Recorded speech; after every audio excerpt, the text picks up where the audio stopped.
Welcome back, new and existing Foxy Games subscribers and viewers. It's Monday, January 25th. Thank you for taking the time checking out the Foxy Games channel. I appreciate you all. In today's video, now right off the bat, I am not late on reporting this news of the biggest pivot in gaming's history, because I never intended to report on it in the first place. I just didn't think it was worth covering, since I knew Microsoft's extremely poor decision to increase Xbox Live Gold by double, up from $60 to $120 a year, and with zero value proposition nor incentive. Well, it just went ahead and just upped the cost of playing online, making a, say, free-to-play title like super popular Fortnite really inaccessible unless you cough up $120 a year. Meanwhile, Sony, on the other hand, offers free-to-play from the get-go, and the cost of PlayStation Plus is around $50 to $60 per year, with what is viewed as having the superior game offerings when stacked up against Xbox Live Gold. Not great optics for Microsoft. Now, let's just say we all knew that this wouldn't fly with gamers, and it certainly didn't.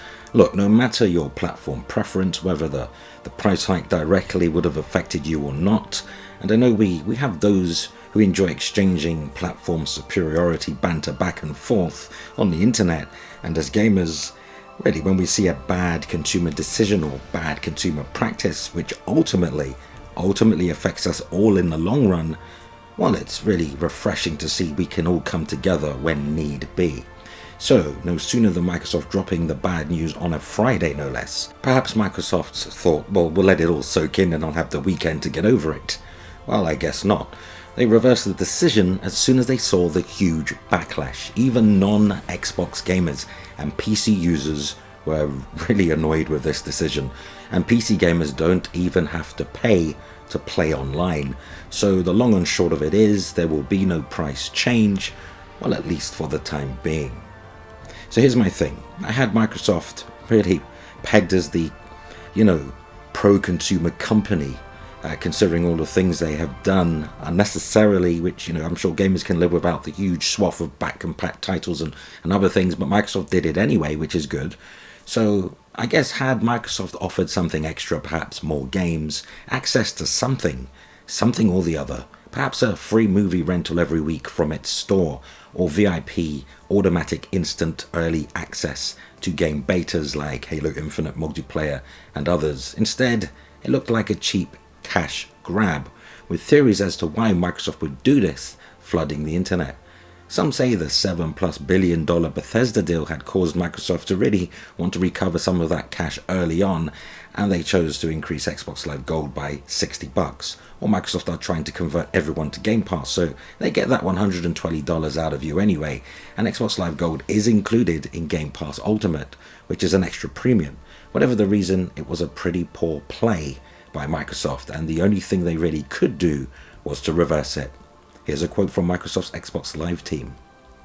"We messed up today, and you were right to let us know. Connecting with playing with friends is a vital part of gaming, and we failed to meet the expectations of players who count on it every day. As a result, we have decided not to change Xbox Live Gold pricing. We're turning this moment into an opportunity to bring Xbox Live more in line with how we see the player at the center of that experience.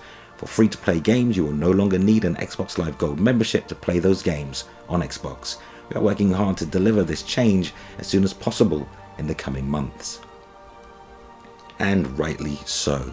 If I can give any kudos to Microsoft for anything at all, it's the free-to-play games being removed from behind an Xbox Live Gold subscription paywall, and long overdue at that. Maybe Microsoft need to write a consumer-focused guidebook. Yeah, how to not piss off your player base 101. Okay, so moving on into our main news. PSU.com and various other media outlets are reporting PlayStation 5 game sales, particularly in the UK, have skyrocketed by a whopping 324% following a recent PS5 console restock. Now, apparently, sales of physical games in the UK have increased by a massive 324% over the past week, as retailers really steadily scramble for and receive fresh stock of Sony's next generation current generation console. So aside from PS5 units flying off shelves into the hands of eager gamers, PS5 game sales jumped significantly as more and more legitimate consumers, not opportunists seeking to capitalize on the supply-demand constraints using software bots, more to the point, more and more legitimate consumers were able to secure an order for Sony's most successful platform launch in PlayStation's history, PS5. Now, in terms of huge software unit sale increases, notable titles from Sony first-party exclusive to PlayStation titles, the likes of Spider-Man Miles Morales, well, sales shot up by 161%, while PS5-only Demon's Souls, well, its sales jumped by 291%. Obviously, as the hardware unit sales increase, so does the software. Meanwhile, third-party titles such as Call of Duty Black Ops Cold War and Assassin's Creed Valhalla shot up by 56% and 174% respectively, with the latter mostly on PS5.